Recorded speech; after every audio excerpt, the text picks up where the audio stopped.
Good afternoon everyone. Today we are going to see some of the decision making statements, okay, in which we will go for, we have already seen the simple if and if else, right? So now we are going to see nested if. Okay, so if what do we mean by the word nest? What do we mean by the word nest? Nest is nothing but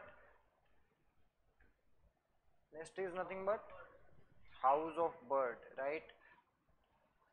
nest में क्या होता है, ऐसे छोटे छोटे जो लकड़ियां होती है वैसे एक दूसरे में एम्बेड की होती है, इसको हम क्या बोलते हैं, नेस्ट बोलते हैं। तो इसी तरीके से हमें क्या करना है, नेस्टेड इफ एल्स, इसका मतलब क्या, एक इफ एल्स को एम्बेड करना है दूसरे इफ एल्स में। तो इसका सिंटैक्स है कुछ इस तरह, if condition 1 in bracket again if condition 2 and here is a block 1 and then else block 2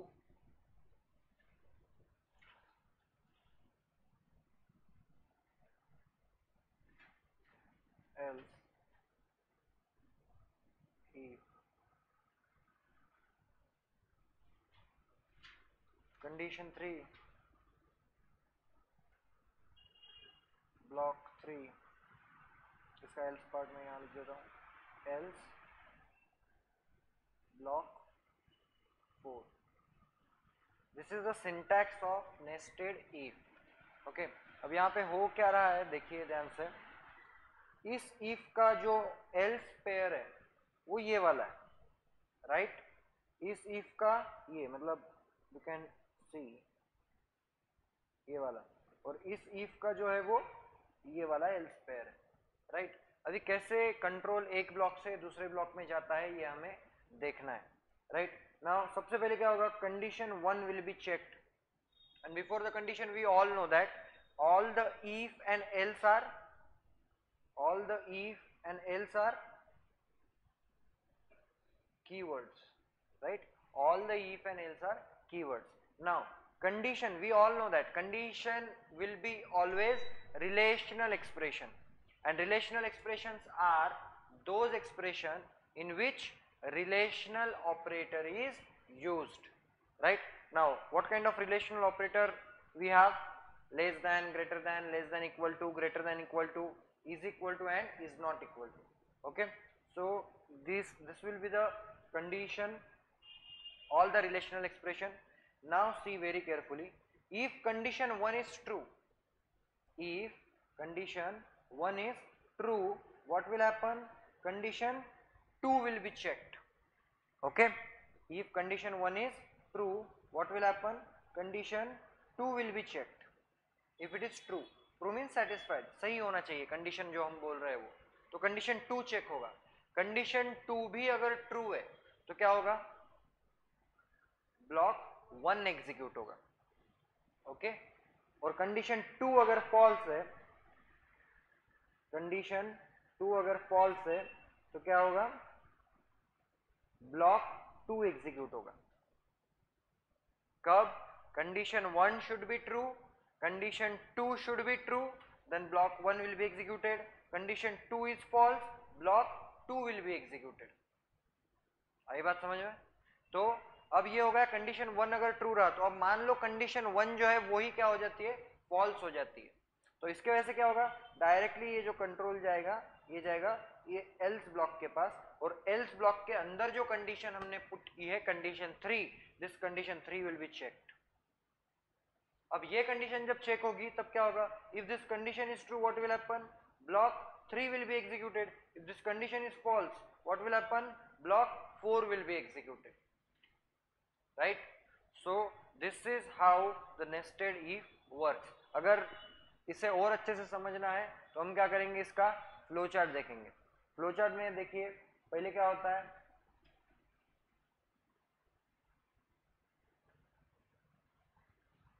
condition 1 is check, see this one, ये कंडीशन 1 चेक होती है। कंडीशन 1 अगर ट्रू है तो क्या हो रहा है, कंडीशन 2 चेक हो रही है। That means flow chart should be like this, condition 2, right. और कंडीशन 2 अगर ट्रू हो रही है तो ब्लॉक 1, इसका मतलब यहां पे आ जाएगा ब्लॉक 1, मैं B1 लिखता हूं फॉर ब्लॉक 1। कंडीशन 2 अगर फॉल्स हो रही है तो क्या हो रहा है, block 2 will be executed, right. अब सेकंड केस क्या हो सकता है, ये ट्रू है। अब सेकंड केस क्या हो सकता है कि कंडीशन 1 जो है वो फॉल्स हो सकती है, तो उस टाइम पे क्या होगा, condition 2 will be check, control यहां आ जा रहा है, ये यहां पे, राइट। तो condition 3 will be checked.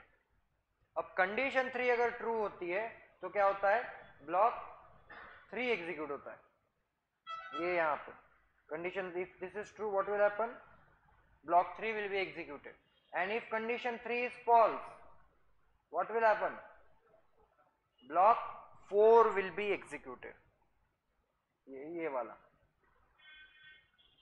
Okay, सो अभी इसे और अच्छे से समझना है तो हम क्या करेंगे, एक प्रोग्राम देखेंगे और उस प्रोग्राम के थ्रू इसको और अच्छे से समझेंगे।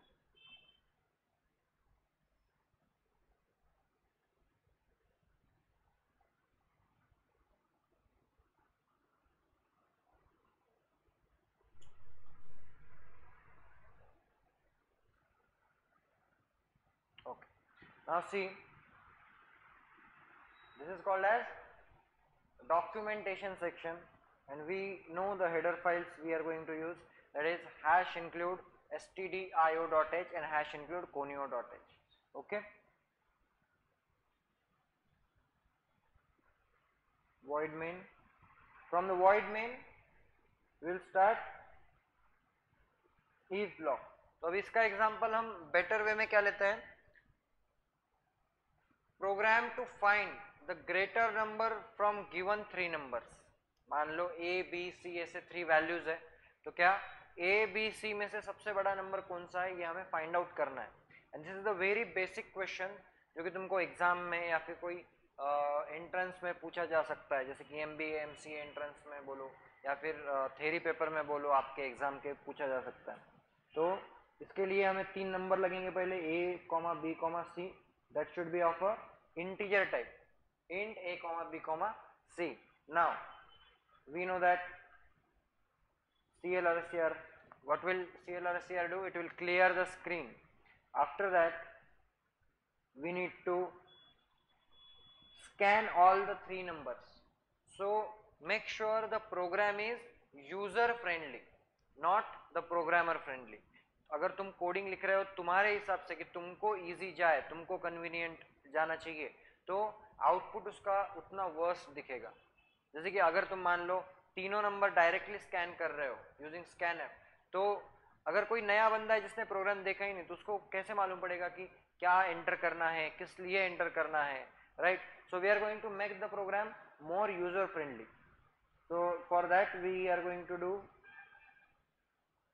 we are going to print the message like enter the first number, right, and then we will scan it, scanf %d comma address of A. Why %d, because A is a type of integer, okay। Then again printf enter the second number, right, again scanf %d comma address of B, and same goes with C, enter the third number, okay, enter the third number, scanf %d comma address of C, okay। Now we have successfully scanned the data, now we have the values of A, B and C। now it's time to compare all the values, A बड़ा है या B बड़ा है या C बड़ा है, ये हमें देखना है। तो इसके लिए हमें क्या करना पड़ेगा, we have to put if, पहले हम चेक करेंगे ए और बी ये दो नंबर्स को. Okay, that means A is greater than B. First condition क्या है? A is greater than B. अब ए अगर बी से बड़ा है, मान लो ए इज इक्वल टू 10 है, बी इज इक्वल टू 20 है, सी इज इक्वल टू 5 है, ये नंबर्स. पहले हम प्रोग्राम करेंगे और फिर कंपेयर करेंगे ये सारे वैल्यूज. ए अगर बी से बड़ा है तो ए सी से अगर बड़ा हुआ तो ही A is the greatest number from given 3 number. A पहले चेक करेंगे बी से, ए बड़ा होना चाहिए बी से. फिर सेकंड कंडीशन क्या होनी चाहिए? ए सी से भी बड़ा होना चाहिए. अगर ए सी से भी बड़ा है तो ए क्या है? तीनों में सबसे ग्रेटेस्ट नंबर कौन है? ए. तो इसलिए हम इसके अंदर जो कंडीशन रखने जा रहे हैं वो कुछ इस तरीके से. First condition A should be greater than B, second A should be greater than C, and if it happens we have to tell the user that A is greater, that's it. and अगर नहीं है तो फिर क्या बड़ा है? C बड़ा है, right? else printf C is greater, right? अब ये क्या हो गया? First block A is greater than B हुआ, उसके बाद B और C को कंपेयर किया हमने, राइट? अभी मान लो A greater than B becomes false condition. A greater than B क्या हो जाएगा? फॉल्स हो जाएगा. A बड़ा नहीं है B से. अगर ऐसा है then we have the else part. In the else part again we have to compare. Now A is greater than B false हो गया, तो अभी यहाँ पे हमें क्या करना पड़ेगा? B और C को कंपेयर करना पड़ेगा. B is greater than C, B is greater than C, right? तो अब इससे क्या होगा?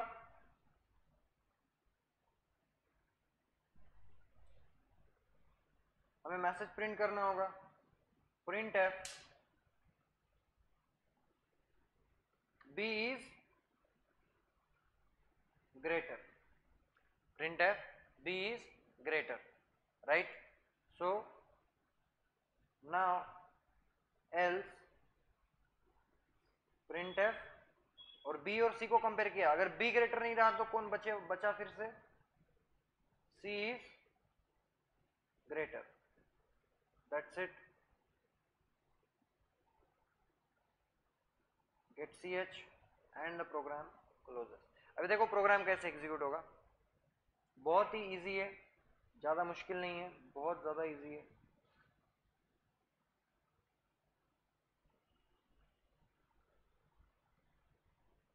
See, actual execution starts with void main. Actual execution starts with void main. This statement int a comma b comma c, क्या हुआ भाई? Memory में 3 blocks create हुए जिसका नाम a, b और c है. अब हमने क्या दे रखे? Value 10, 20 and 5. ओके, मतलब ये a में वैल्यू गई 10. मतलब ये जब एग्जीक्यूट हो रहा है पहले मैसेज प्रिंट होगा स्क्रीन पे, आउटपुट स्क्रीन पे, enter the first number, and आपने क्या दिया? 10 वैल्यू दी. फिर क्या हुआ? Enter the second number, message print हुआ, और इस स्कैनफ की वजह से क्या हुआ? बी वैल्यू दी तुमने 20, और enter the third number, message print होने के बाद अगेन इस स्कैनफ की वजह से क्या हुआ? सी में तुमने वैल्यू दी मान लो 5. ओके, अब होता क्या है देखो, पहले आ गए यहाँ पे a is greater than b, मतलब 10 इज ग्रेटर देन 20, ऐसे आ रहा है. 10 is greater than 20. Is it true or false? It is false, right? मतलब सीधा कंट्रोल कहाँ जाएगा अभी? else पार्ट के पास. ये if ब्लॉक है. if ब्लॉक मतलब ट्रू ब्लॉक. अगर वो false होता है तो क्या होता है? else ब्लॉक के पास चला जाता है, right? तो else ब्लॉक के पास कंट्रोल चला गया. अब क्या होता है? b और c कंपेयर होता है.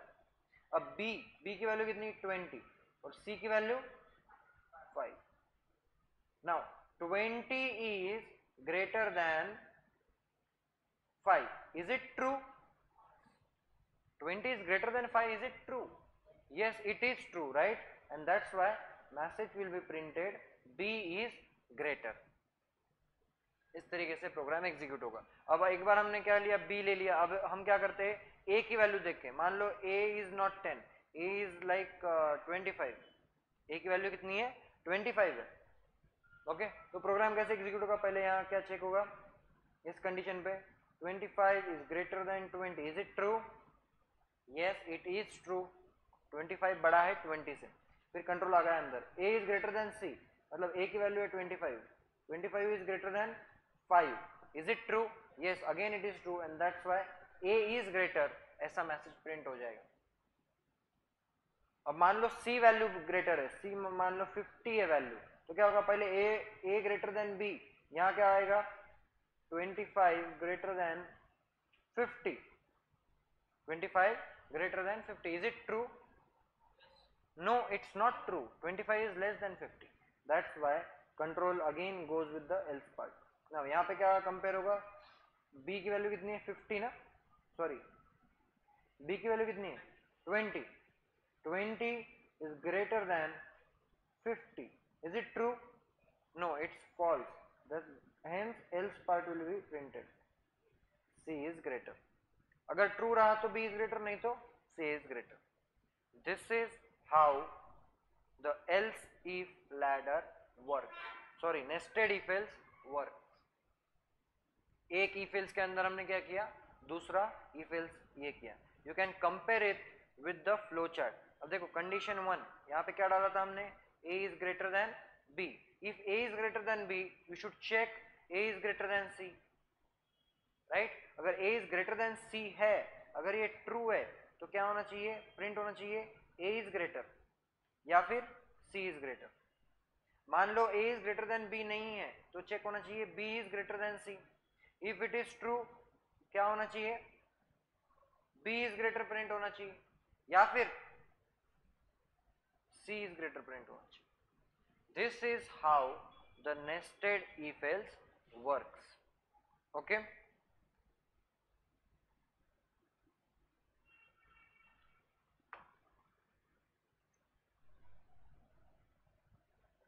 सेव के लगा